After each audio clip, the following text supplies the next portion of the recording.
Welcome to Hack Shack Studios. We are live. RT Bear here, veteran of the comic book industry, this wacky industry that we know and love, working mainly for Marvel, DC, such titles as Adventures of Superman, Ultimate Spider-Man, X-Men, Uncanny X-Men, a little book called Cable, and then I went over and helped out a bunch of no names at Image Comics.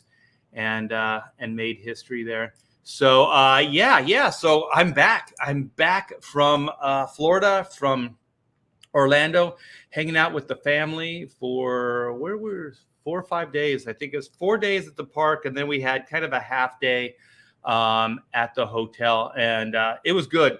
It wasn't that we needed a vacation. It was more just to hang out with our kids. So Pamela and I haven't seen our daughter Amanda in 8 months.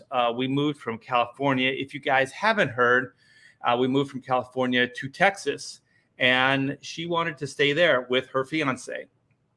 And so they got an apartment and are living in sin. They're engaged. I guess that's not quite sin by today's standards. And yeah, we hadn't seen her, and it's weird. Like when you have that kind of distance, you start. Things start getting a little weird communication wise, talking on the phone, emails, things like that. And so it was really good timing to see each other face to face. And nothing can replace a hug. Nothing can replace a hug. I'm probably going to get really, really sappy because part of it was the Disney park. But to be honest, the real reason my wife and I wanted to go was to hang out with Amanda. And she said she would come here, but they were going, her and her fiance were going to go there and hang out. So they invited us to tag along. So that's what we did, and had a great time. Yeah, it was really, it's one of those things that it was just perfect. It was perfect, just hanging out. Like I said, the hugs and seeing each other face to face and all that. Just there's no distance. So that was really, really good. I was thinking I would talk about the parks a little bit, but maybe I'll do that on another stream. Maybe I'll just hang out. Actually, I'm not really sure what I'm going to do other than I got a lot of packages while I was gone. So I'm going to do some unboxing here. I just realized I have all kinds of addresses on this box. So if I'm going to show this box off, I probably don't want to. Wow, I got one Sharpie that's like dead. How the hell does this happen? I only have one Sharpie here out of all my tools. No, I have another one. Okay, so then this is going to be, I'm going to be able to show this one off. So I don't know if you guys, let me see, make sure there's nothing else here. Compass Comics. So this is from Graham Nolan. And I'm going to open that up. We'll see what that's all about. Let me, this is from Drew. I don't know how to say his last name. Drew-ish. And so I'm going to open this as well. Let me make sure there's nothing here. So there's this here. And then, I don't know if you guys, I'm going to have to get these stickers. These stickers are cool. I'm going to have to get like a Inco sticker to put on everything. So this is Astonishing Comics. And I just realized I didn't cross off the address before I showed it. So that sucks. So you guys behave yourself. So yeah, so Astonishing Comics, here we go. And we'll open those in a bit. And let me catch up with everybody in the chat and see how everybody's been doing. Yeah, it's been 5 days. I did some really probably horrible live streaming from the Disney parks. I think I did one from the hotel, and then I did one from Walt Disney World, and then I did one from Galaxy's Edge. I think I kind of I don't want to pat myself on the back, but I think I started figuring out some things at the Galaxy's Edge one. The Disney one was absolutely horrible. There's just too many things going on. It's hard to stay focused. All right. Well, we got Stephen Rockwood. What's up, brother? We got Past Master Dan. God bless you, young man. No, God bless you for calling me a young man. And the young man ain't got nothing in the world to. That's a Who song. This is the normie nerd. I feel sometimes I think of myself as a normie nerd. Yeah. So hello, Art and chat. Hello, normie nerd. We have Peter. What's up? Hey, T Bear. We have Leg Kick One. Hey, Art. How was your vacation? It was good. You know, I don't know. I might get into it. Just depends on how things go. Get into. There's like some pros and cons. Like I think I said on one of the live streams while I was at the park. Pamela and I have a lot of problems with Disney current day. So I don't want everybody to think like I'm one of these Disney apologists, because I'm not. Maybe a Disney realist. I'm like, you know, old school guy that liked a lot of the Disney stuff in the past. And but when they go astray, and when they do some, you know, some woke stuff like lately, and some gougy things too, then, you know, you got to call them on it. I think that life can be all those things. I think that some people get caught up in these whole things, like if you say something that they think is negative, then they think you're negative. But it could just be you're being realistic, or you're just talking about a problem and trying to come up with a solution. It's not always like you're just ranting and just, you know, being negative to be negative. A lot of times you're just kind of addressing a situation. And I have noticed that a lot of the Disney apologists, a lot of the hardcores, are actually turning against Disney as well for their new policies and things like that. And I might get into that. Like I said, I was going to do another stream. I kind of wanted to keep this one a little light, but we'll see how it goes. But I just wanted to be upfront with you guys that I'm not one of those guys. Like, you know, I definitely see the issues, and I see the problems with the way they're managing the corporation, the company, the parks, the film, you know, just everything. Hey, Artie Bear. We got J-Dog. Let me see. Hilea Magante. I always try to say it. I know you show me how, but I can't say it. Leia Magente. I can't say it.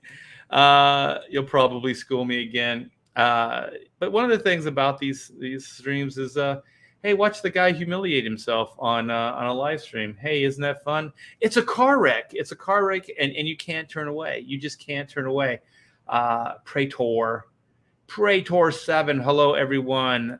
So leave and like, and hey, yeah, Past Master Dan. Yes, indeed you do. Okay, let's see. We got Sheldon Martin, Art Thrippyberg. You look different without Hans' chair behind you. Yeah. It was a blast. Like, there are a lot of people that don't like the Galaxy's Edge, you know, at Disney. I guess it's at the Disney Hollywood Studios, I guess is what it's called. It's kind of a mouthful. I think it used to be called MGM. My wife and I still call it MGM Disney because we went there, I think, when they first opened it up. But yeah, I think the Galaxy's Edge thing is pretty good, especially with the Rise of the Resistance.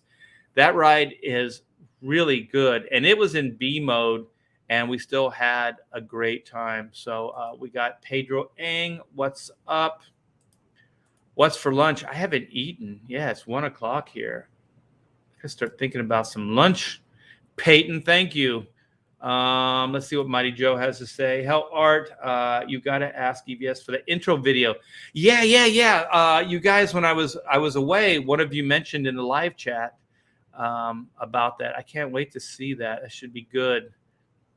Yeah, I really missed you guys. I miss doing the show. I just I like hanging out here in the studio and just talking to you guys. Let's see. I'm not even try to read that name. I'm just gonna call you 10. Hey mate, I purchased an original page, Arkham. Yeah. We're just kind of getting back in our rhythm of things. So I did see your email. I'll get back to you as soon as I can. Hopefully later today. We're just playing catch up right now. We got in late last night, and we got the animals this morning. So we got a house full of animals again. That dog, I had no idea within a few short months how much a dog could worm its way into your heart, man. I actually missed that damn thing. So we had a good time this morning. His name's Arrow, Inko Arrow. Sing for us. No, I kind of already did. So that's as much as you're going to get, because I am not a singer. We're doing, oh, there it is. Okay. I knew it would come out. Okay. Lama Higante. La Mahagante.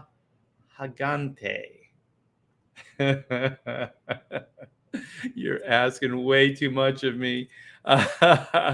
We're doing Spanish. I'm too hungry too. Yeah, I'm hungry too. Yeah.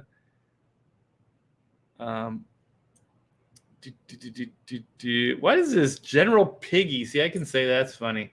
I'm hungry. Yeah. You know what? I was kind of disappointed though. It was nice there at the park, but it was that what the hell is it called? It's from what is it? The James Cameron, damn stupid thing. They have like this area at the wild animal park, and it's what the hell is it? It's what the hell is it called? I can't remember what the hell it's called, but the outside of it's good. The two rides aren't good. What is it? Holy shit, man. It must have left very, very little of an impact. Yeah, Avatar. Thank you. It's but it's called like Flight of Passage, I think, is one of the rides. And then the other one is Navi River. That thing's really disappointing, man. It looks like something that they just phoned in. And then that the Flight of Passage, it's a simulator, and it's the queue's kind of cool. The area is kind of cool around you, like the floating masses of rock and things like that. It's pretty impressive, but I thought the rides were kind of stunk up the place. Pedro's having lunch. Well, congratulations. Muttman says, Art, how large is the poster behind you? I could stand up and you get a point of reference. Here, let's see.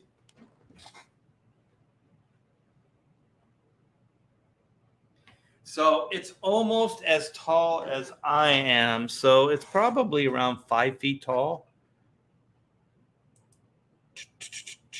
Avatar.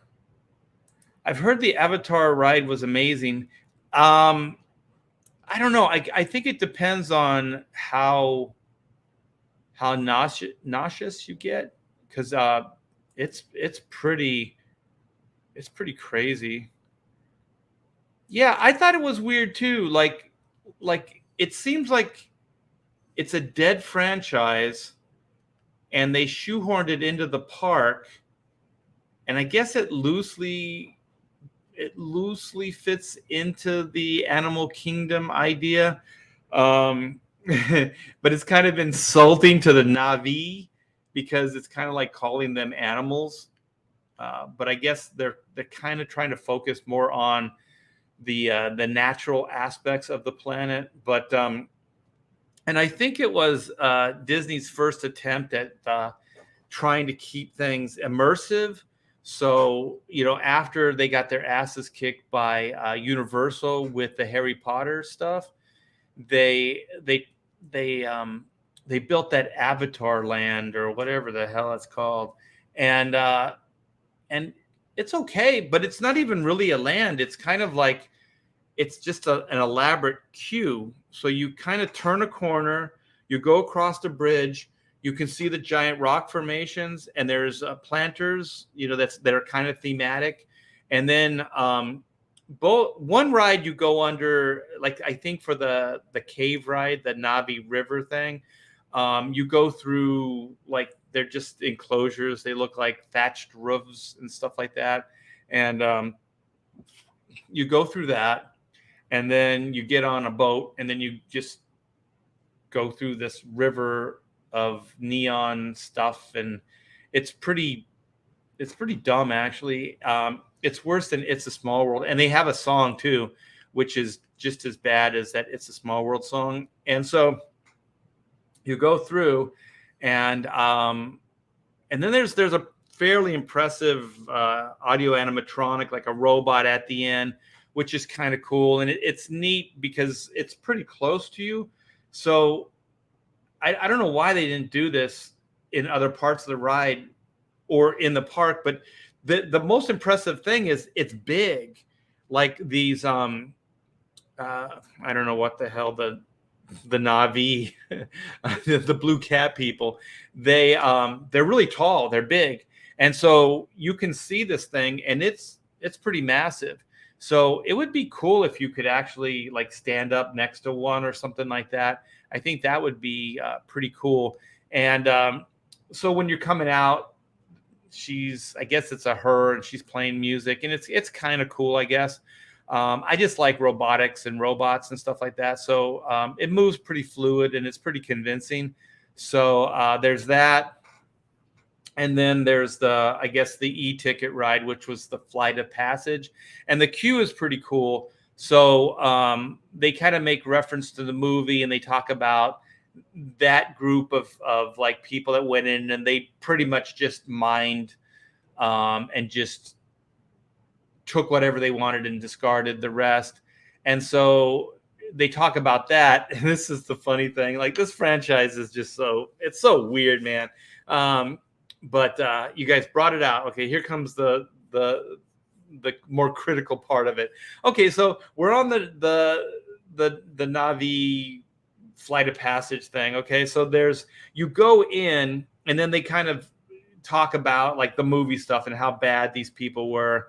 And so then a new group of people came in, Earthlings or whatever the hell they are, came in, and now they're working with the Navi, right? With the cat people.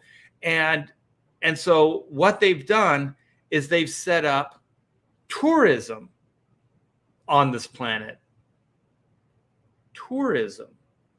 Okay.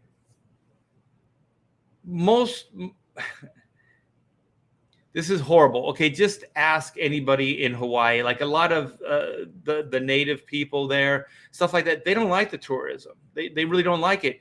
And then most of them end up having to take a job in the tourism trade because there's no work. So they end up, like, companies come in there, like say, the Hawaiian Islands, they go in there, and then they just kind of build hotels in these areas, and then they bring tourism in.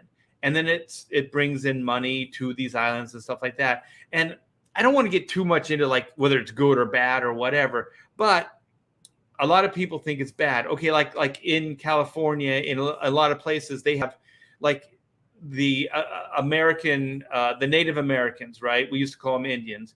They have land. And so what they do is they set up like hotels and gambling because they can gamble on their property. So then the only thing they really do is they bring in tourism.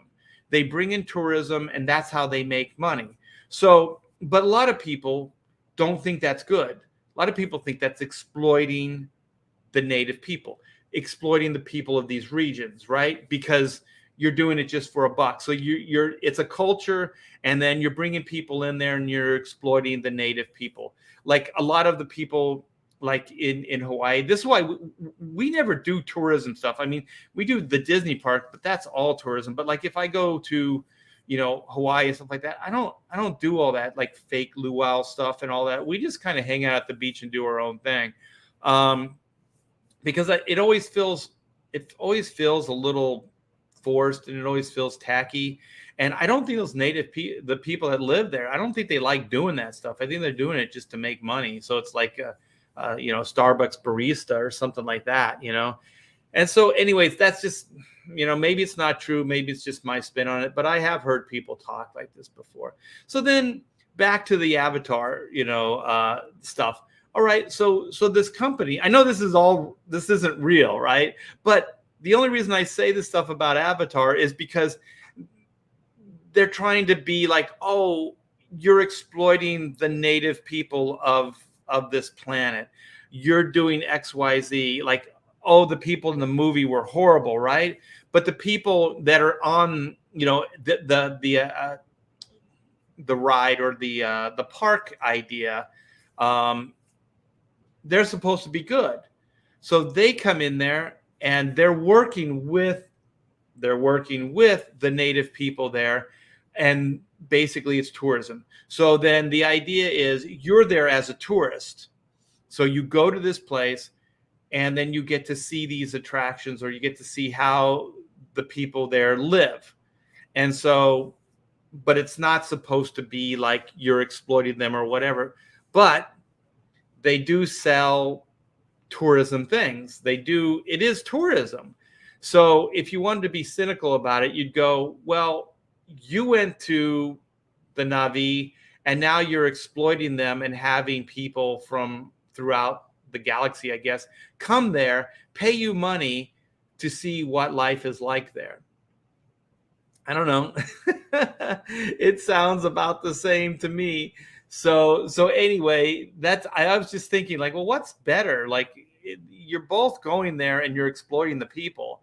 Like, whether you're digging up their natural resources or you're going there and you're exploiting their culture for money, like, who's getting paid? Like, obviously you're getting money for doing this. So anyway, that's my take on the Avatar land. It's really tiny, and the only thing that's kind of cool is the outside. You do feel like you've been transported to another place, and I do believe it was Disney's first attempt at immersion, before Galaxy's Edge, and I think that was their answer to Harry Potter, over at Universal. So I don't know. I wasn't overly impressive. They have that ride. It's what is it called? Everest. It's like it's Operation Everest or something like that. And it's basically a giant roller coaster that's built into this giant mountain, which is supposed to be Mount Everest. And we had to go. It was raining, so they shut it down, and so then we had to get to the airport. So we didn't get to go on it. But Amanda and her fiance Earl went on it, and Amanda shot video, and it looked really fun. That looked like a great time.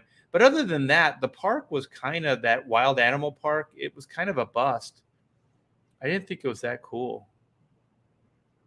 Yeah.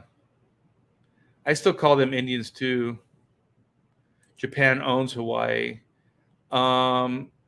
They like the tourist dollars, though. Yeah, I think that's why they do it.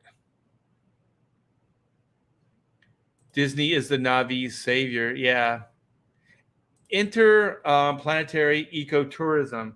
Yeah, thank you, Frankie. It's not a bad idea, but they're trying to make them seem like they're the good guys. Like this tourism company, I think they're called Ace, and they're trying to make it seem like they're going in there and they're the Na'vi savior. Well, actually, if you were to really be thinking about the Na'vi, you wouldn't go there at all. You would just leave them alone. And if they wanted your help for whatever reason, they would come to you, but they don't. Starbucks and Pandora, awesome. Yeah. Sounds like a bunch of hippie furries. Yeah, I wasn't overly taken by it. I didn't like the movie. To be honest, like in the movie, I wanted to see more of the construction dudes. I wanted to see more of those big mechs, those big machines and stuff like that. I wanted to see more of that. I didn't really I didn't really care that much about the cat people, to be quite honest. That X-Men behind you is the only two X-Men issues I have. Well, cool. I'm glad. I'm glad I could be one of the two. Yeah, so and it's really, really tiny. Like you kind of get in and you get out of that area pretty quickly. So not that I was overly disappointed, but um, it wasn't as cool. Like people say they were disappointed with Galaxy's Edge. That thing's a million times better. They are cats, not people. We need to start schools to teach the cat people to go to the bathroom in litters. Uh, yeah, that's another thing. It's like commerce, money. Like that's not how the Na'vi live. They don't live like we do. So you're bringing tourism dollars and then they work for money. It seems weird. It seems really weird. But anyways, I guess we're not supposed to think that deep about it. Manifest destiny in space, yes. Indian comes from the Greek word indios, which means native. Yeah. So it already says, so why can't we call them Indian? It's already saying they're natives. The movie was boring. I thought it was really preachy too. I really liked Sigourney Weaver, but I didn't like her in that movie. I thought she was a little full of herself. Yeah, I don't know why people made such a big deal about that movie. I didn't think the cat designs were that good too. I was like, they look really weird. They're like lanky blue cats. Let's see what Leroy says. Art wanted to see the Na'vi get slaughtered. You kind of did see them get slaughtered, and the thing is, okay, I'm just going to say this. I didn't care about them. They did nothing for me to care about the Na'vi. And also the thing is, once again, the message of the film was a white guy saved their asses. Like the Na'vi didn't save themselves. The Na'vi had this white guy save them, from the white guys. So the thing is, isn't it like, I don't know, wouldn't it have been better if like at least like the Ewoks seemed like they kicked some major ass. Like they didn't seem like they did that much. Like they should have just had the Na'vi like slaughter them without that the white guy leading the pack. I thought they should have just fought and won that way. So I don't know. When they blew up that tree, I didn't feel anything. Like when they blew up their home or whatever, that tree of life or whatever the heck it was supposed to be, I didn't really feel much. Indians were nomadic savages. Some of them were, but the thing is, I always say this about Indians, like we always give like the native people of America like a pass, like they were peaceful. They slaughtered each other, man. Like if some tribe had like natural resources that the other one wanted, they took it. They're still human. Like people are people. They do shitty things. Not all tribes were shitty, but some Indian tribes were like warring. They weren't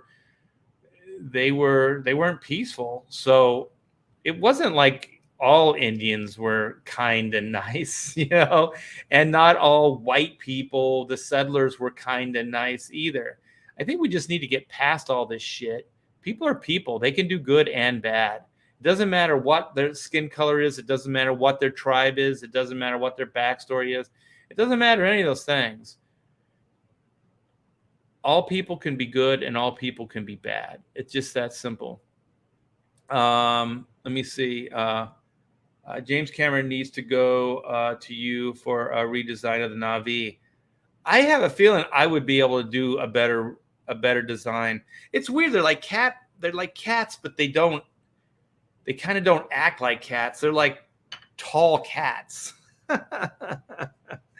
I don't know, man. I thought Thundercat designs were way better than Jim Cameron's cat designs. Let's see. Just don't call them chief. It pisses them off. Yeah, don't call them chefs or chiefs. Chief, chef. Oh, this is good. Spike in Madness says all the other cat girls were ugly. Only Gamora was hot. Yeah, Gamora was hot. It's like, that's another thing.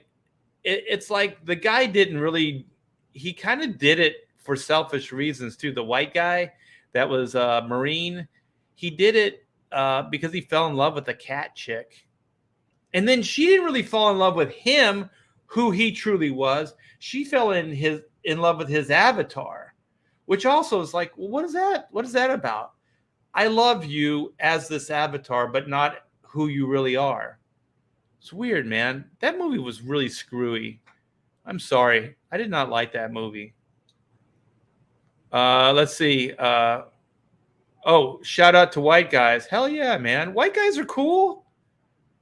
All people can be jackasses and all people could be good. It's just that simple. I live in fear of Ewoks.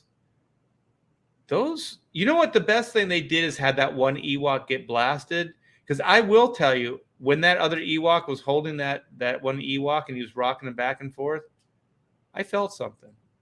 Even though I knew they were midgets in suits, I felt something. Yes, Art, Ewoks over Na'vi.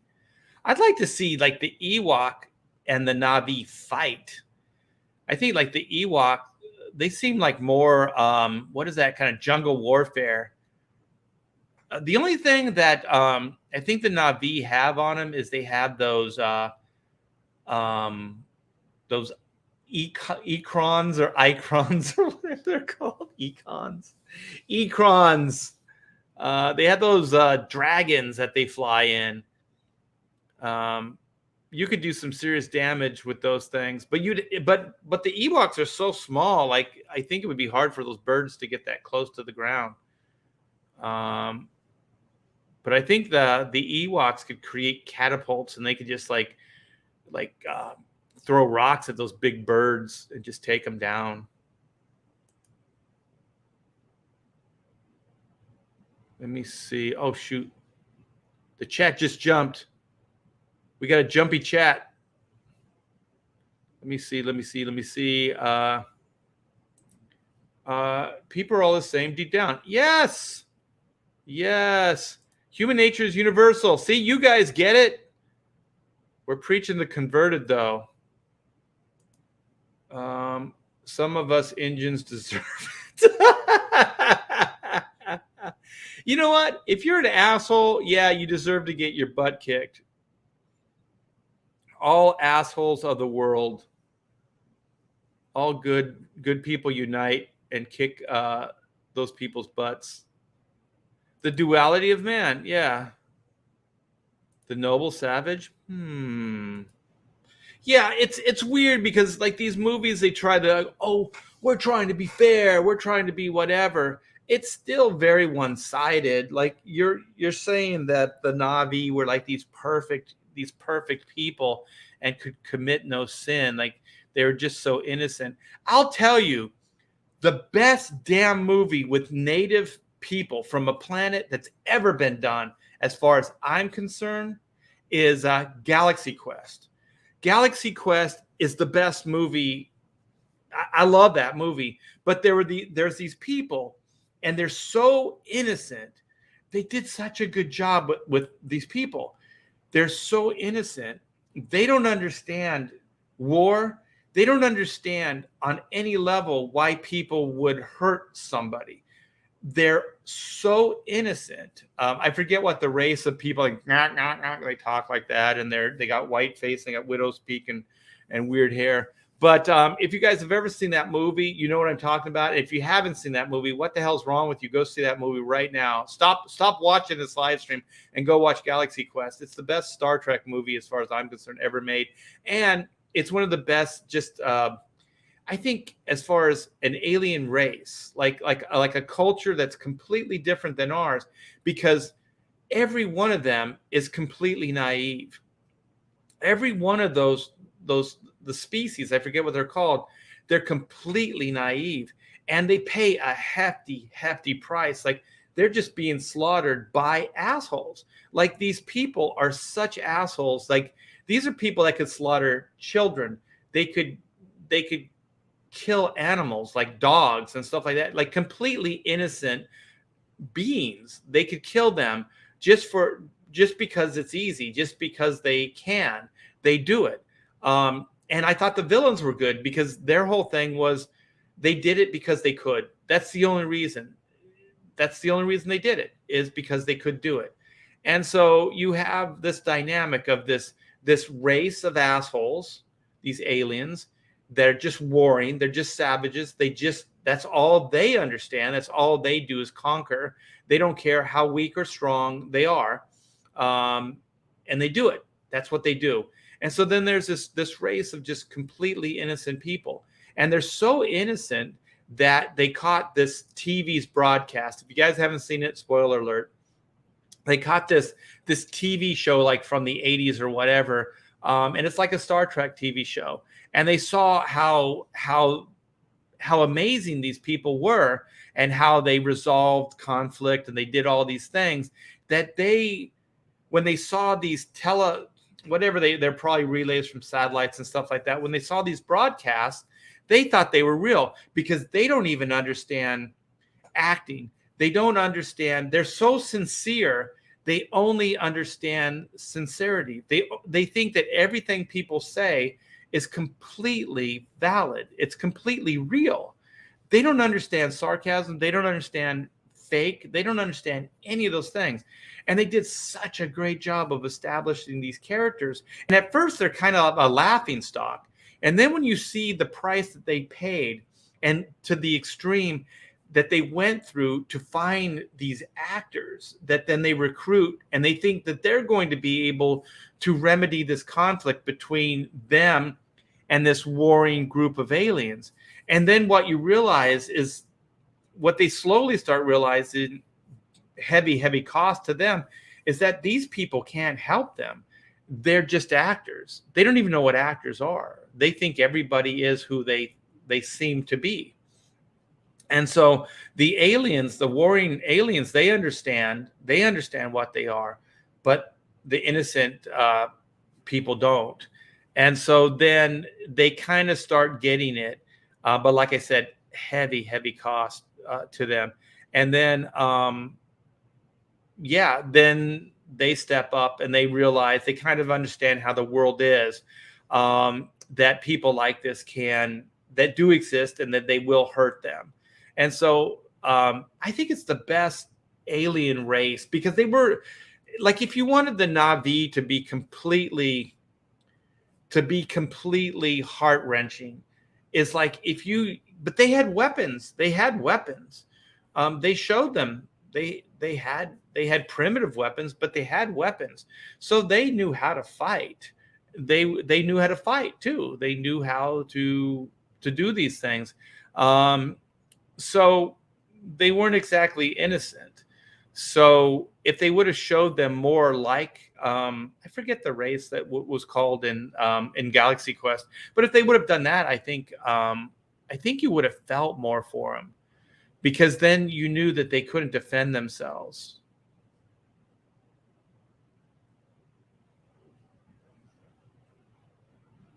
Let me see. Yeah. How do you think the Incans, Mayas, and Aztec got their empires? Not by asking nicely. Most empires were built and taken by force. It's just kind of the way it is.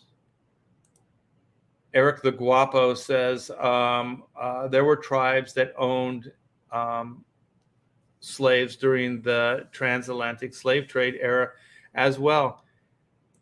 Slavery is universal too. Most cultures were involved in the practice of slavery, things like that. Like, yeah, I just think let's just be realistic about it. Like, that's all.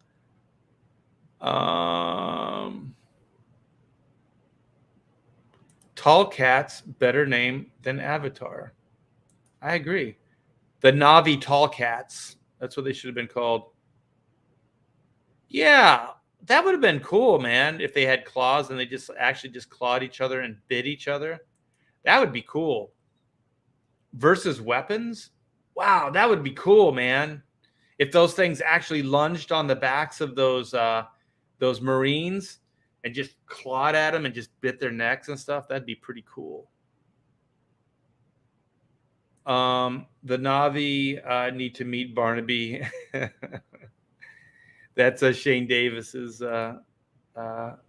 character. Mottman says, Art, have you seen yourself as a wrestler in CG Royal Rumble? I saw myself early before I left, but is Royal Rumble like a new one?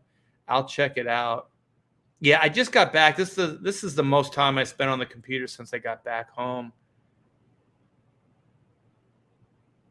Oh yeah, that Marine guy, because he's a he's a paraplegic. Joe Suntag says Art has returned. Yes. Classic Cat Girl, a war story predicting our upcoming second war with Japan. Yeah, the thing is, this Avatar thing, I'm sorry, James Cameron, that ship has sailed. I don't know, like, Hollywood just loves you, dude, but that Avatar movie wasn't that good. And you said that there's going to be another movie? Why? What else is there to, like the cat people kicked Whitey out, and that's that, right? And then I don't know, this Avatar dude ends up staying as a cat person. I guess. I don't know. Galaxy Quest is a great movie. Yeah, I agree. Let me see, Sheldon. I don't remember the Dennis shower scene. I'm going to have to rewatch it. What? What are you guys talking about? What is this? Galaxy Quest with Tim the Toolman Taylor. Yeah. He was pretty good in that. And that's a Sigourney Weaver role that I thought was pretty cool. She was great in that. You liked her. I thought in that Avatar, man, I hated her. I thought she was disgusting. And it was weird, like they had her smoking, like she's a naturalist and she's like smoking cigarettes. She wasn't in the shower scene that I remember. It was the redhead. What are you guys talking about? This is intriguing now. Apocalypse versus New Genesis. Oh, Starship Troopers. Yeah. You know what? I have a little take on Starship Troopers. Not a bad movie, but the guy that what is his name? He was in Highlander. Better to burn out than fade away. I forget the actor's name. I love that dude. I wanted to see that guy's story. I didn't want to see these what is it like WB kind of CW actors. I didn't want to see their story. It was more like a soap opera kind of thing. I wanted to see that guy's story. I wanted to see him because he goes in the cave and they're the ones who get that giant bug out that has that, I guess it's like a hive mind kind of thing. And I wanted to see their story. I didn't care about those kids. Those young folk. But yeah, she was pretty sexy in that shower scene.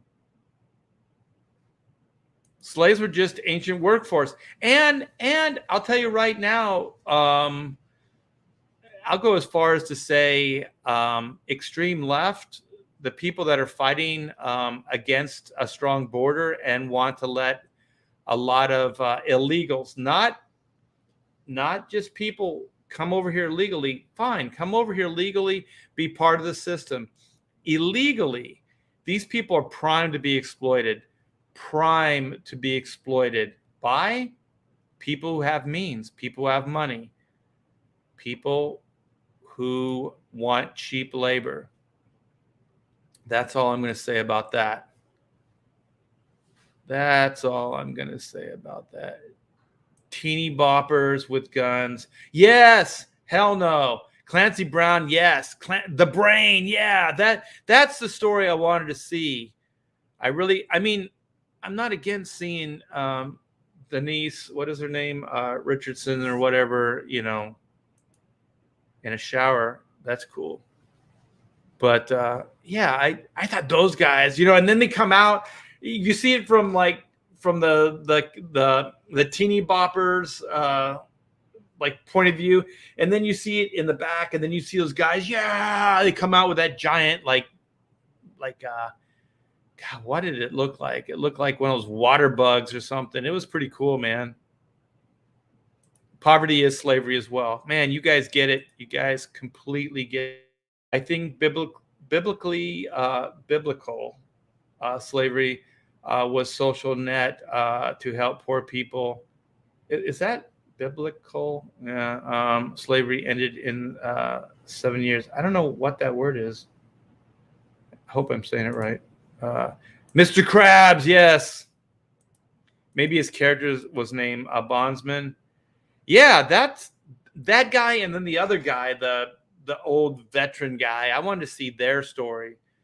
It would be cool if the young guys just went and they were just cannon fodder, right?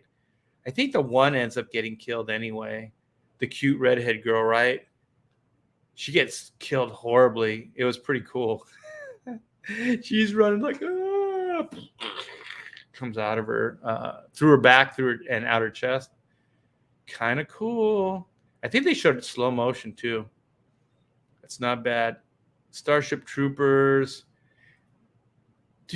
Let's see what Eric the Guapo says. Exactly, Art. Our food industry thrives off of cheap labor of migrant workers. It's a huge reason why food is affordable.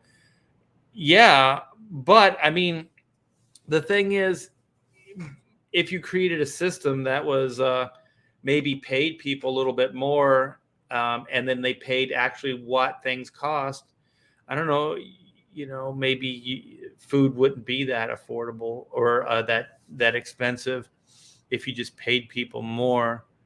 I don't know, just a better quality of life.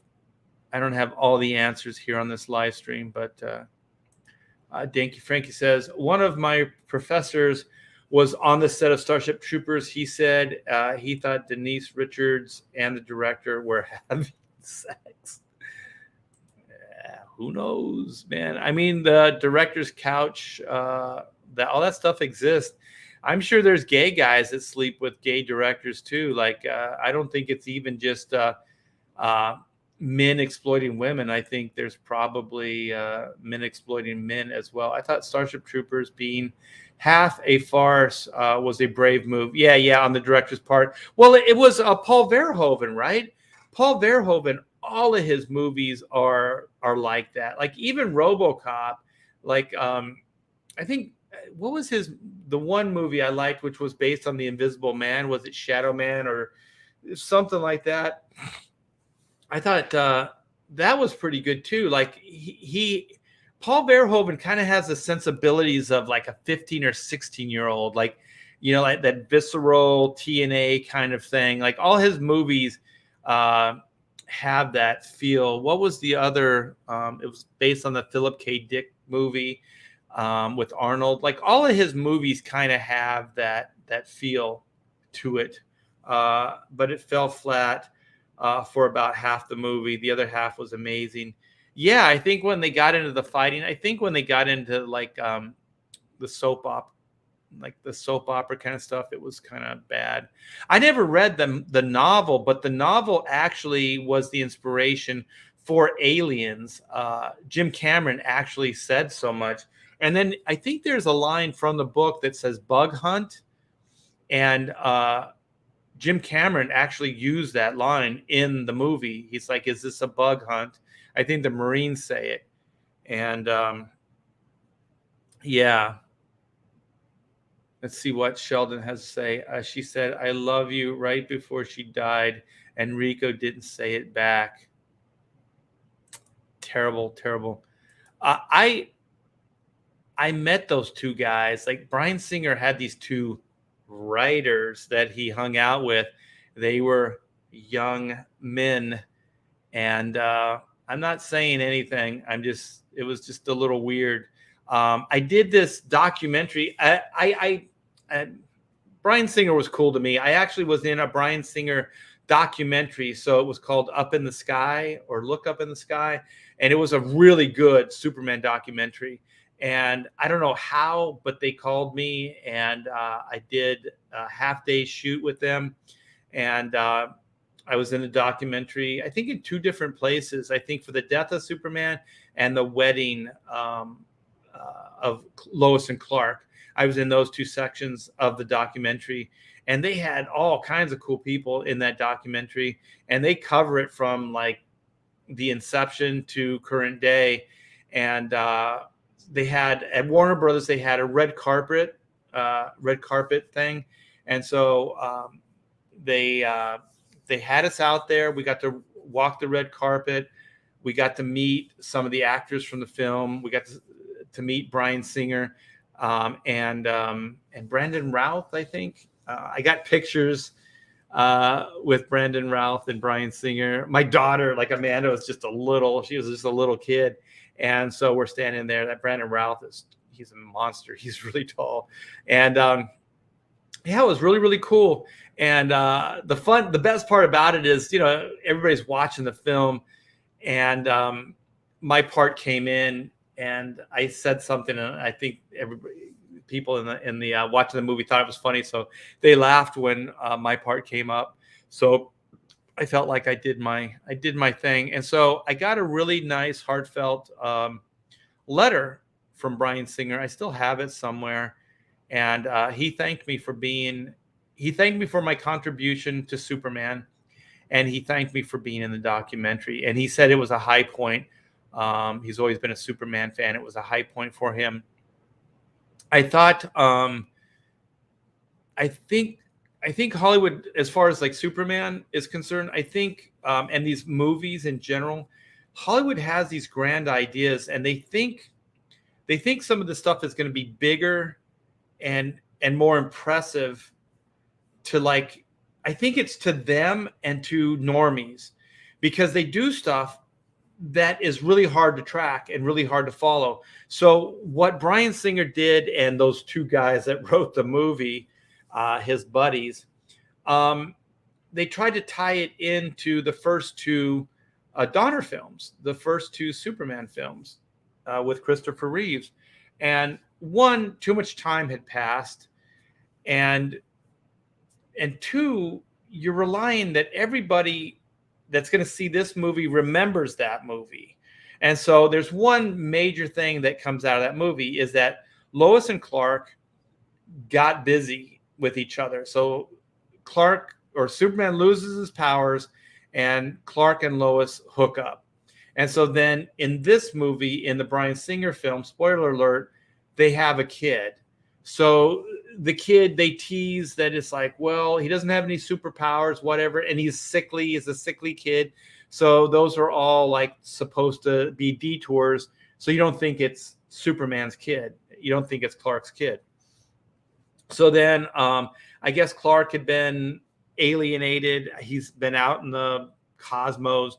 So in this story proper, he comes back and he tries to get his life back together. And so then Lois has moved on. She has a kid, and she's with Perry White's kid now. And they're not married, but they're kind of together.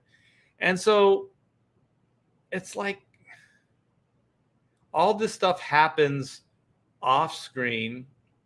The kid is born, all this stuff. So they rely on everybody to remember all of these things, and then to fill the gap between these two movies, and also to forget that there were two other movies, I believe, that were done after those two films. So specifically, you were only supposed to remember the two Donner films. I think Donner didn't even have anything to do with the second one, or had a little bit to do with the second one, but he wasn't like full on. But anyways, most people say that those are the two Donner films. So those were the only two we're supposed to remember, and we're supposed to bring that over into this film. way too much, way too much. Like the idea is just too, there's too many moving parts. There's too much for people to try to figure out. And I think that's why it failed. To me, that's why it failed too. Like I didn't care about that stuff, to be honest. And I just wanted a good Superman film. So I think it really failed on so many different levels. And Hollywood's still doing it. Like the Marvel Universe is doing it. As soon as they introduced time travel to the Marvel Universe, they were doomed. They were freaking doomed, because they're doing these ideas. People don't care. They just want to see one and done movies. They don't want all of this baggage. And once you create these time paradoxes and all this stuff, you're going to lose your audience. You're going to lose your audience. I mean, other than all the woke stuff they're doing right now, just without that, throw that aside. It's a bad idea. It's just a bad idea. Time travel in a franchise like this is a bad idea anyways. Chrono mechanics, it can work because they fix time. So time can be broken and they can fix it. So you can go off on all these tangents and then they can repair it. That's why it's a cool concept, because any kind of time paradox, any kind of thing any kind of idea that will cast shade on the other, they can fix it. We can fix it within the story because it's built in. They fix time. You can't do it in Terminator. They screwed Terminator over. They didn't learn anything from Terminator. They're gonna do it in the Marvel Universe. Once you address time travel, everything's a moot point. Iron Man's a moot point. The Hulk is a moot point. Thanos is a moot point. They're all moot points. If you can just go back and fix it, or you can move forward and forget about it, you're doomed. You're doomed. And then I heard what is the new Spider-Man movie where they're bringing like all these different Spider-Man universes in, and they're trying to tie it into the Sam Raimi Spider-Man and even the Andrew Garfield Spider-Man. I'm sorry, man. That's doom. Doom is written all over that. That's just too much. The only way that's going to work is if there are just really quick cameos and the story doesn't rely on those things. It's just kind of an additive, but not story, because and what is Marvel doing now? What if, but they're trying to explain it, I think, with like multiple universes and stuff like that. Don't try to explain it. Just do what ifs. Let's see. Yeah, there's some really funny stuff in RoboCop. Total Recall. Yeah, that's the Philip K. Dick stuff. Yeah, because they're fun. And yes, Verhoeven is completely insane. He's got the intellect of a 15, 16-year-old. But he makes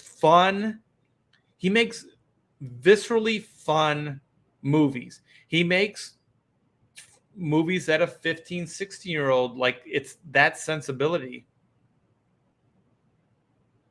Let's see.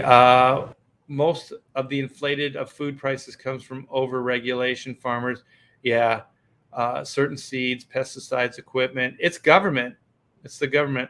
This is a rabbit hole I could go deep in, but I won't. Yeah, and also, I just remember Farm Aid.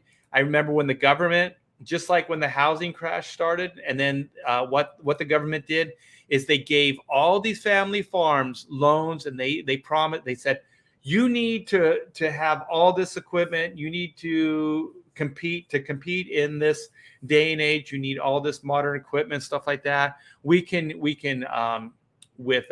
loan you money. You can buy this equipment, all this stuff. These family farms went under. They got in over their heads because they couldn't pay the money back to the government, and then the government just took the banks. The government just took these banks, these farms, and then you have corporate farming now. You have corporate farms, all that stuff. So just like the housing boom that happened a decade or so ago, the government came in, let banks give anybody and everybody, whether they qualified or not, loans. And then, of course, these poor people couldn't pay the loan back after time. And then the banks foreclosed on it. The banks had a hard time. And then the government came in and bailed the banks out.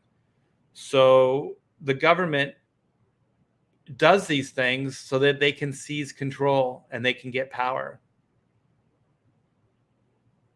Yes, they did, but they understood the limitations. You have to set up clear time travel rules, and you have to have those limitations, and then you have to work within those limitations. The first two Terminator movies did too, because they said, once we send you through, you can't come back. So there was no back and forth time travel. Why? Because then they could change time. So then I think by the fourth or fifth Terminator movie, they ended up saying you could go back and forth through time. As soon as you can do that, your franchise is doomed. You're doomed.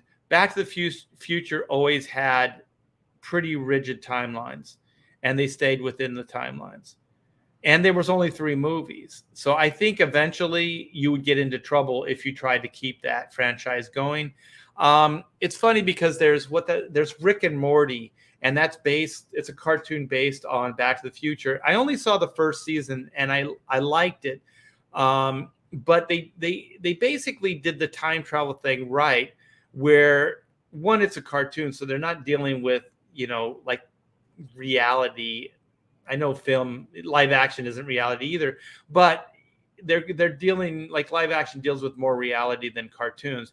And so then within Rick and Morty, you realize that it doesn't matter. Like, the rules, they don't matter. Like, this guy can do whatever he wants, and he just moves back and forth through time freely. And I remember when I was pitching Chrono Mechanics to Hollywood, they asked how time worked. And I told them there aren't really rigid time travel rules within Chrono Mechanics. And they were like, what? There has to be time travel rules. I said this, and it blew their minds. I said, whatever's funny, that's what we do. And they went, what? I said, here's an example. Like, you can contradict yourself in a time travel story if you have mechanics that can fix it. So whatever rules you set up, you can break those rules, and then you can have these guys fix it. So as long as it's funny, we should do it. So if it's a funny idea, let's break the rules and let's do it, and then figure out a way that they can fix it. That's Chrono Mechanics. It's built in. Anybody listening, it's a freaking genius. I don't care anymore. It's a genius idea. But when I saw Rick and Morty, I was pissed because none of the executive, well, not none of them, but a lot of them didn't understand Chrono Mechanics. They didn't get it. They said a lot of them said time travel ideas don't work. And then I don't, you know what? The thing is, maybe I'm a little belligerent, but I told these guys, I said, no, you guys couldn't make them work in the past. It doesn't mean they won't work or can't work. And then I brought up Back to the Future. I said, there are ideas that work. I said, but there are limitations to them, and you have to set the rules up in a very specific way, like Chrono Mechanics. As long as it's funny, let's go off on tangents. Let's do the impossible. Let's crap all over the rules of time travel. And then they fix it in the end. It's genius. And Rick and Morty, it doesn't, that guy's crazy. He's insane. That the Doc Brown character, and he just goes and does pretty much anything. But he's so smart that he can kind of undo it in the moment in time. But there's also these ripple effects that happen, and they deal with them. But it's all for fun. It's all humorous. So it works. I think Chrono Mechanics could work better because they can actually fix it because that's what that company does. Chrono Incorporated fixes, it's a whole, there's sectors, there's thousands and thousands of repair teams that go out in these different sectors. It's a massive enterprise, and they can actually fix it. Toby Maguire forever. Okay, so I'm always kind of out of sync with the crowd, but I think you guys dig it. Honestly, a show that used time travel perfectly without getting the nuts and bolts of it was Samurai Jack. I brought that up too when we were pitching to the different people. Maybe they are bringing in old Spideys to justify the X-Men coming to the MCU. I would just ignore it. I wouldn't even try. I understand why Sony's doing it, because Sony's trying to create their own universe, their own Spider-Man universe. But I'm telling you, they don't have the leadership. They don't have a Kevin Feige, and Kevin Feige's going off the crazy train too. They don't have leadership like that. So they're going to end up screwing themselves over. I predict it. I don't see the leadership. Yeah, it looked like a cluster F. It didn't look fun like the comic book. I thought the comic book was fun because they were just one and dones. You know, they didn't overly try to explain how it worked. They were just what if stories. Yeah, I think I don't know. I think they're just trying to, it's too much. I think you're throwing too much at the normies. It's too much for them to keep up with. Joe Sontag says, I agree, but I thought the Doctor Strange one was decent, but overall it's been a disappointment. I think you guys are talking about the what if stuff. Yeah. I haven't watched any of them. After Falcon Winter Soldier, I haven't watched anything on Disney Plus. I thought that was absolutely horrible. I saw the whole series through just so I could judge it properly. But what was it, Loki? And Loki's getting into time travel. It's just a mistake. Corporations are almost as bad as commies.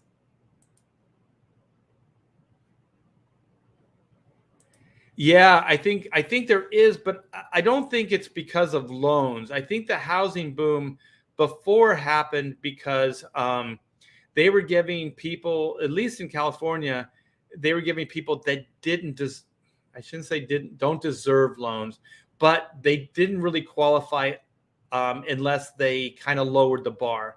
They lowered the bar, and then they gave them these variable rates as far as interest rates.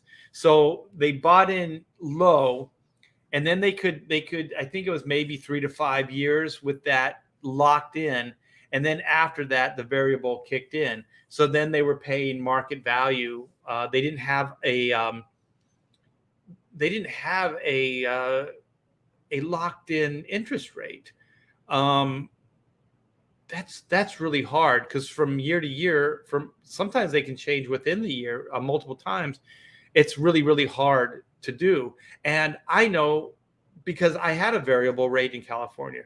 We had a variable rate. And the only reason I kicked the bank's ass is because my wife and I paid a significant amount down on that house to where they couldn't fuck with us anymore. Because I think the bank would have taken great pleasure in, taking that house back and then getting some more, suckers in there to get upside down on, with the mortgage payments and stuff like that. We had on our street alone, when we lived in Corona in California, there were 1, 2, 3. I think there were 5 different homes just on our street, our small street, that foreclosed during that housing boom like a decade or so ago. And they just got upside down on things because the the interest rates, they went up, and then the market crashed. So their homes that they were evaluated at and that they were paying on weren't worth that anymore. People, there's some really evil people in the world, you guys, and I think a lot of them are in our government and running banks, and possibly the people behind Disney Incorporated, which I'm going to get into. I'll do another show since I'm going a little long right now, but I'm just it's just fun to hang out with you guys. Kevin's late to the party. Welcome to the party, pal. Time travel, yeah. I never watched Doctor Who, but from the concept, at least the original concept, it seemed like it was built into the idea and it could work. Yeah, that's it as well. Yeah, on a very human level, a family level. You don't get any more impactful than that. Like in a nutshell, that story is about family. Saving a family, actually. Let me read this. Hyper Wizard.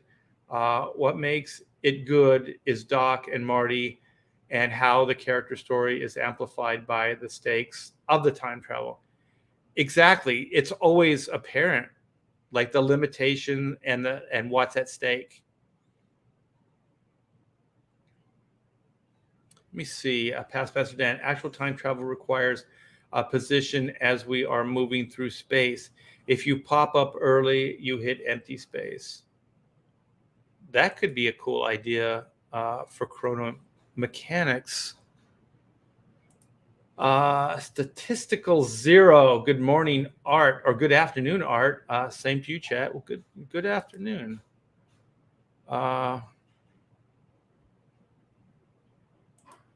Yeah, I don't think these people quite understand what they have.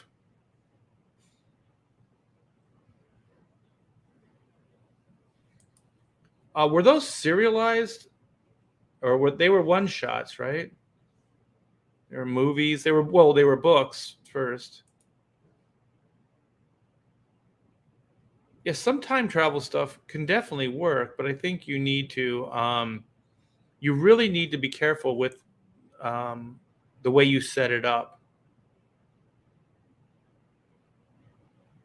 I agree. I didn't even watch Loki. I didn't want to. Corona. Yeah, Quantum Leap. There were ideas that kind of work. Yeah, there's a lot of good time travel out there, you guys, but there's people that just don't understand it. They don't understand how it works and the limitations. Definitely, I mean, when Cameron did the first two Terminator movies, he understood it, and it worked within the universe that he created. But there's some other stuff, just they don't get it. Okay, let's do this. Let's open some stuff. Let's do some unboxing, and then this. I got to get some work done. I used to look at live streaming as work. Now I kind of look forward to it. All right, here we go. This was sent by the great Graham Nolan. Oh my gosh. Wow, what did I do to deserve this? What a great guy. Look at this. Look at the packaging. Yeah, Graham, I admire Graham because he's got his shit together, man. Wow. Can't even unpack this thing. I want to keep it away from the mic because it makes. Oh, cool.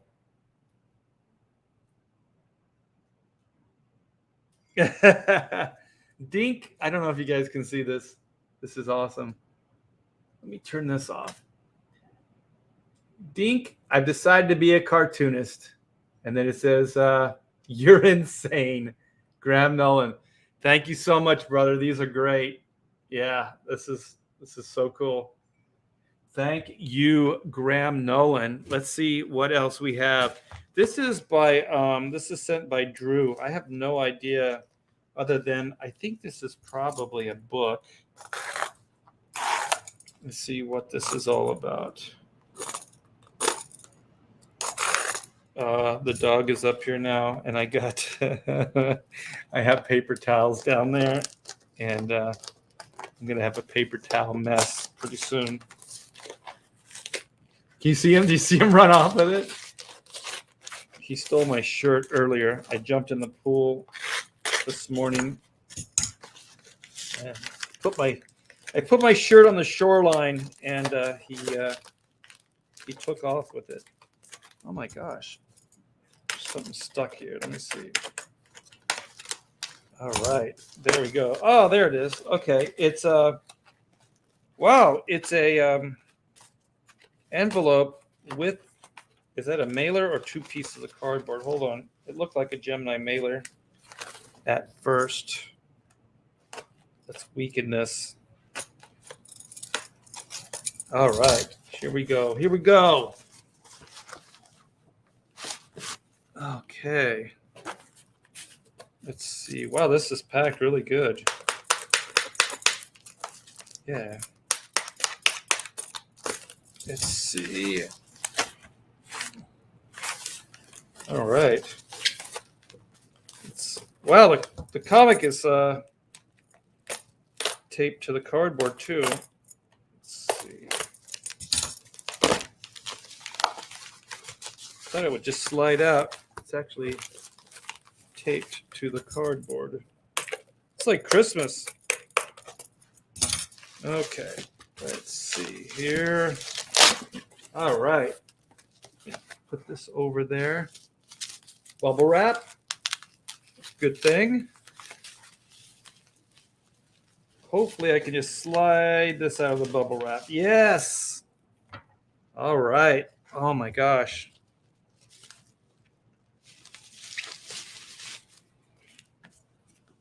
Oh, this is killer. Drew, let me turn this off. Thank you so much, Drew. Captain Love. Getting some love from Drew. Here's this is kind of a matte finish, so it should show up good on the, look at that.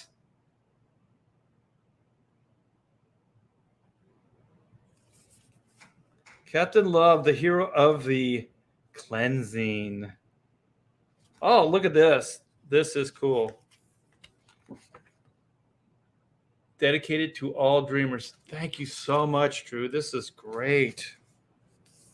Yeah, Drew's got a channel. Go check it out. And Captain Love, I'm not sure where Captain Love is right now, if it's in demand or if he's going to do another series. Look at how good this looks. Sci-fi, space travel. Wow, she's pretty. Let me see if I can find some more some coolness here. Let's see. I'm trying to find some cool action. I think Captain Love's action is yeah, this is the Captain Love action right here. All right. Sexy. All right, I'm looking for some blaster action. Get some laser. Ooh. Some high-tech surgery. Get a cyber eye and a cyber ear. We got some explosions happening. Well, you guys check out Captain Love, man. This looks great. Thank you so much, Drew. And then I have looks like I have all three variant covers. So I have this one here, cool back. Look at this graphic novel. This looks thick too. This is probably 60, 70 pages, if not more. And then we have this cover right here. Yes, thank you so much, Drew. That is sweet. So now, last but not least, this is the great Andy Smith. And I believe he did this on a live stream. And I'm going to finish it up on a live stream. Wow, that is some badass tape. Wow. Sweet. All right, let's see if I can get this. Yes. All right, here we go. Here we go. Here we go. Gemini mailer. If you don't know what a Gemini mailer, this is a Gemini mailer. This is how all the black and white books are shipped. So they just have a flap like this, and then they have these, and then the comics and stuff fit right in there. So it's pretty cool. Keeps everything safe. Look at this. A pristine First Man. This is number one. This is Uno. Let me see. Oh shoot, all the extra goodies are sliding out. Oh cool. Textured bookmark. Penumbra. We have Penumbra. Oh, killer. Look at that. Andy Smith doesn't mess around. Look at that. Looks great. First Man. Shiny. Shiny's cool in real life, but shiny when you're trying to use the camera is not. That's cool. And then I have one more thing down here. Let me see if I can grab it with my monkey toes. Oh, cool. Magnet. First Man. Andy Smith right now has First Man Volume 2. Go check it out. Back it. Andy Smith also has a live stream that he does. So he's got a YouTube channel. Go check out his YouTube channel. It's really good. He has a lot of great stuff he does on his channel. Astonishing Comics. Yeah, this is great stuff. Thank you so much, Andy, for sending all this. And we got one more thing here. This is extra. Do not bend this bad boy. And this is probably what I'm going to be working on next week in a live stream. Sweet. Look at this. Fantastic. Let me see if I can. Oh, there we go. I want to take it out of the plastic so you guys can, we won't have that reflectiveness on it. It is a killer drawing that Andy did on a live stream. Let me see. Take it out without damaging it, Art. There we go. There we go. There we go. Look at that. Oh, you can't. Oh, there we go. It's black and white, drawn by the great Andy Smith, my professional brother. Look at that. I think he's got possibly a yin yang in the back or something. So I'll figure it out. I'll do some kind of background element. We'll make this thing shine. And then I got to figure out what to do with it. So I'm going to ink that sucker up, finish it all up real nice. So you guys remember, go check out First Man Volume 2, the great Andy Smith. He's got a campaign live. He's got his own YouTube channel. And I do have something I wanted to share with you. Let me see if I can find it. That's not it. This is it. So Comicsgate has its own just great fan base. And you guys do such fantastic stuff. So I'm going to share one of our own. Well, I've been sharing some of the stuff, but here we go. This is Joe Bernardo. What the heck is that? Pinned. This is Joe Bernardo's work. This is the professionals. So each one of us have a character. So the professionals, in case you don't know, we have Penumbra and we have the first man. So the woman on the left flying up, and the guy on the right, well, on my right, those are the first man characters by Andy Smith. We have the Chenoo, the monster in the background. That is Graham Nolan. We have this man in black with a stake and a gun pointed at you. That is Aaron Lopresti's Wraith of God. And then we have, of course, we have She on the right-hand side. That's Billy Tucci's character. And then we have Black Flag drawn by the great Dan Fraga. We have him over here. And then in the center, we have Black and White. Perhaps the two greatest characters ever to be in a comic book. And so I didn't get it at first, but there's this destroyed DC building in the back on the right-hand side over here. And so that's the 666 DC Comics building in New York City, or the old DC Comics building. So Joe drew that in shambles there, in rubble,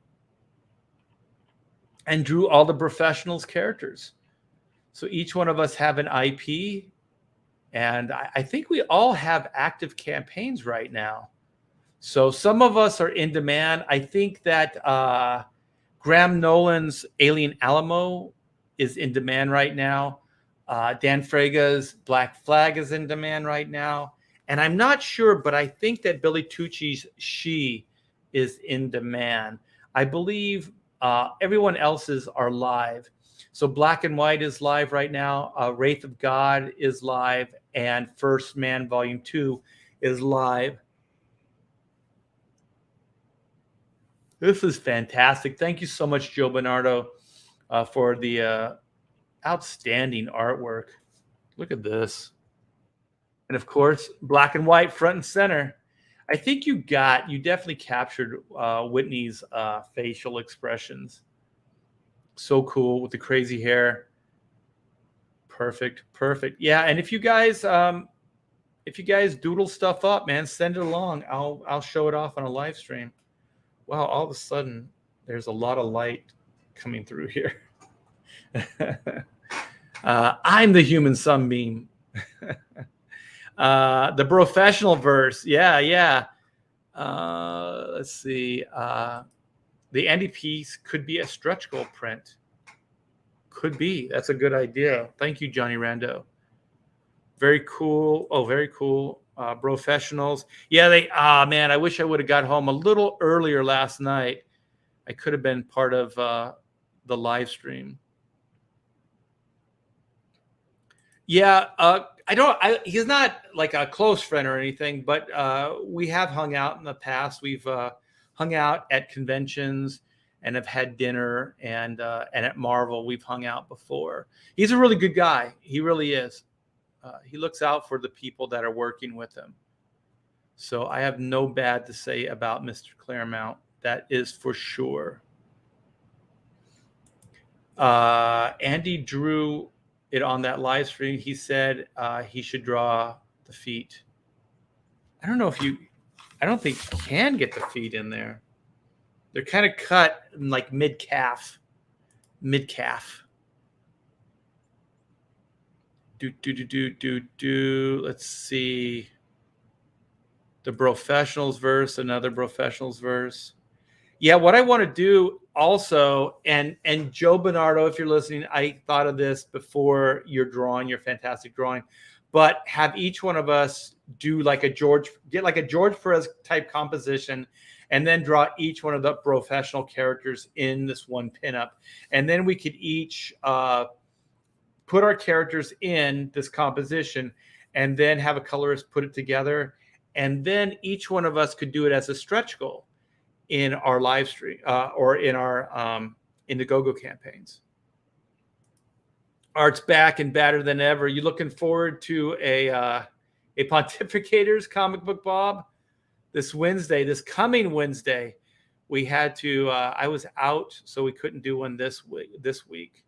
So we'll do one next week. Oh, it was a joke on Andy's stream. Feet are hard. They're hard to draw. All right, you guys. Well, this would not be, I would be shirking my responsibilities as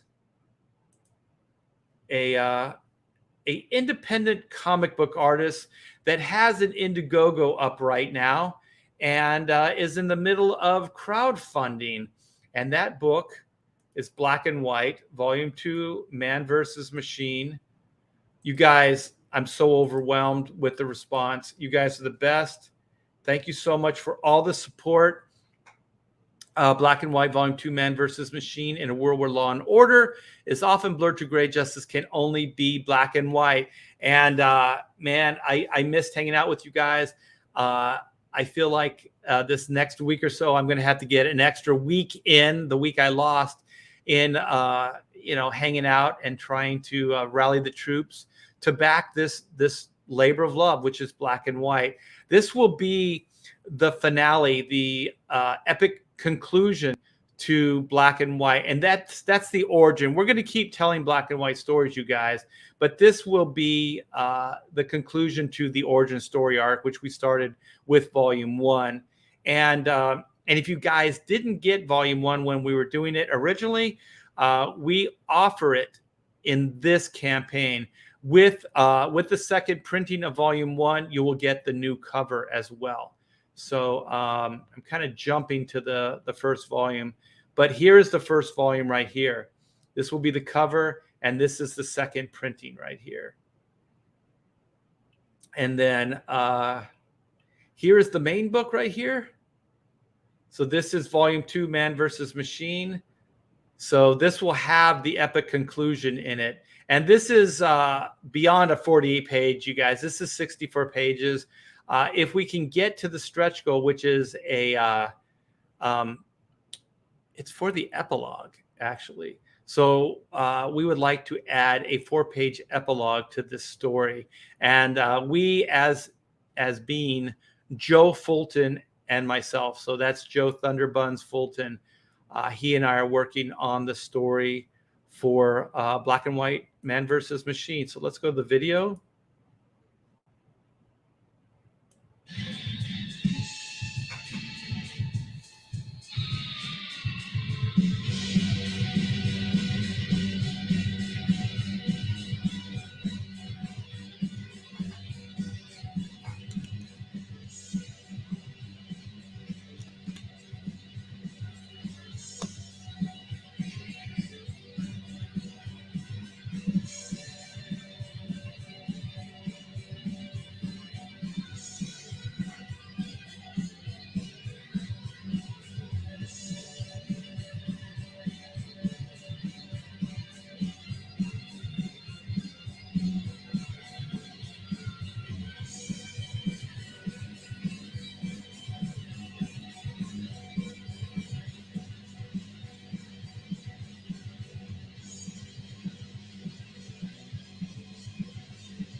One, two, three, four.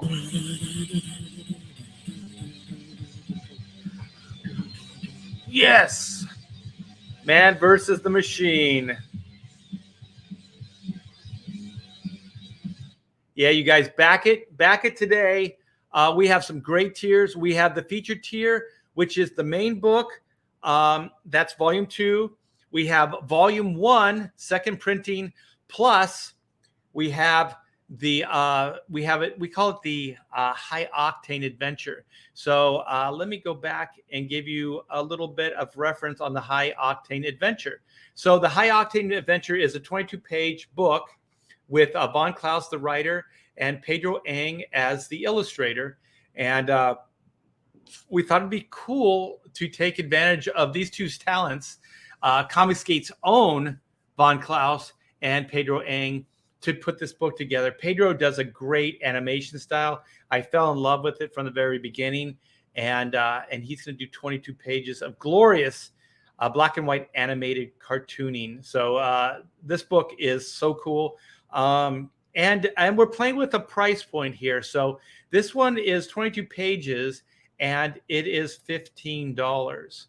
So let me give you a point of reference on the other book we have here too. So this is Black and White Volume 2 with the Kenneth Rocafort cover on it. This one's doing gangbusters, you guys. So there's a couple Kenneth Rocafort fans out there. So then, and also with the 3-book tiers, you'll get a trading card as well. So with the featured tier, you'll get a trading card. And the main tiers, like the single book tiers, like Volume 2, and all the books come signed too. So you'll get Volume 2 signed. You'll get the second printing of Volume 1 signed. You'll get the Kenneth Rocafort cover signed, and that's Volume 2. And then this one is really cool.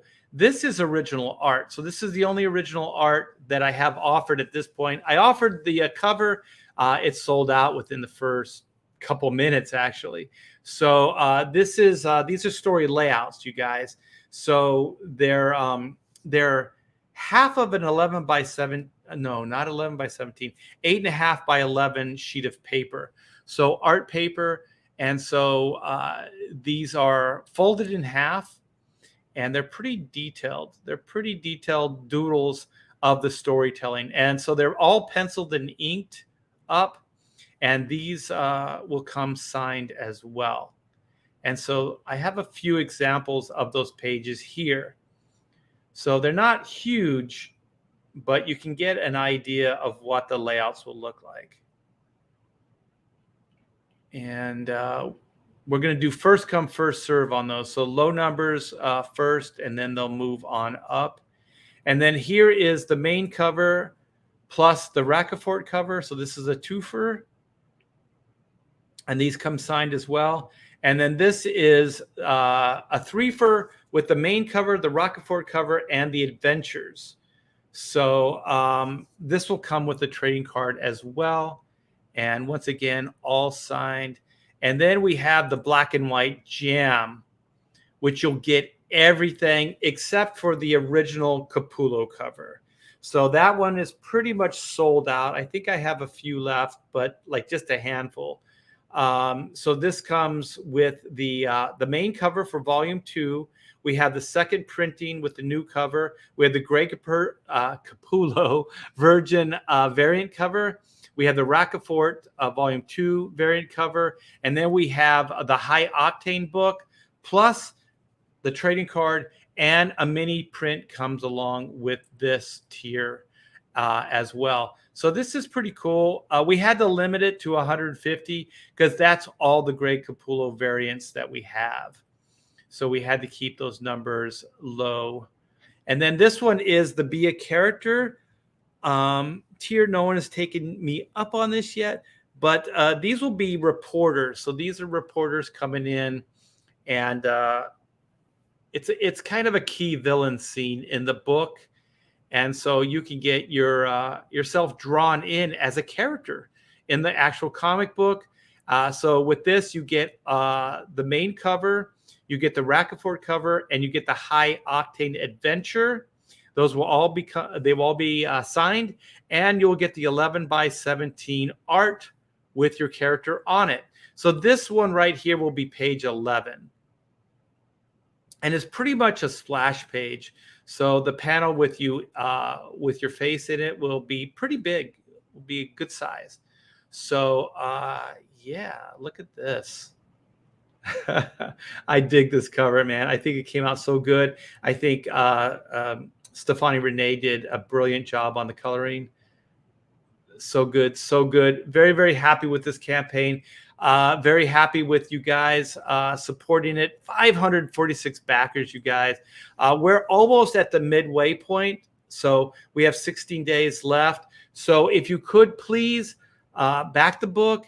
If you've already backed the book, if you could, share this out with your friends, that would be great, man. I think this book is fantastic. I can't wait to get more involved in the actual finished drawing of the book. So far the writing's done, all the layouts for 64 pages is done, and a few of the pages are in pencil form right now on the 11 by 17 board. So I'm probably going to be showing you some finished art soon, as soon as I can get around to inking them up. So that's pretty much the live stream, you guys. So thanks for hanging. Had fun. Thanks for the welcome back. You guys are the best. Rack of Force. I like that. Yeah. So yeah, and once again, yeah, go back Black and White and tweet out to all your friends, share on Facebook and Instagram. Let them know that this campaign is there. It's the only way we can do this. It's all guerrilla marketing. So I rely on you guys and just word of mouth pretty much. So thanks for all the support. You guys are the best. Have a wonderful day. Have a wonderful weekend, man. We're already getting into the weekend time here. So yes. Oh, thank you, Sheldon. Finally back Black and White today. Oh, killer. Thank you so much, man. I didn't see that. I'm glad I saw that before I ended the stream. Oh, and Bob's got some good advice. Hell the chat, hit that like button, subscribe, and share. Let's get more eyes in the stream and this book. Thank you so much, Bob. You always have my back. Bob is my brother from another pontificator mother. All right. Yeah. We're closing in on 45K. 45K is halfway to the next stretch goal, which is going to be the upgrades. So I can't wait to get to those at 50K. 50K is the book upgrades. And not only does the main book get the upgrade, but all the other books do as well. The variant covers get the upgrade, and the high octane adventure gets the upgrade as well. So it's going to be very cool. See ya. Take it easy, Joe. I should get back on Joe's channel. He was a lot of fun. Oh, thank you so much, Chris Stanley, for the $1.99 super sticker. You guys are awesome. I dig the or you're awesome, Chris. I dig the drum, the cymbals in your photo there. That's cool. Drums are cool, man. Take care. We got another bear in the chat. You guys take care. Have a wonderful weekend. I'm probably going to live stream this weekend because I feel like I do have to make up time. Usually I don't live stream on the weekends, but I probably will. So you guys are going to get so sick of seeing me. You're going to go, oh, Art's live streaming again. Oh, God, get him out of here. All right, you guys, take care. See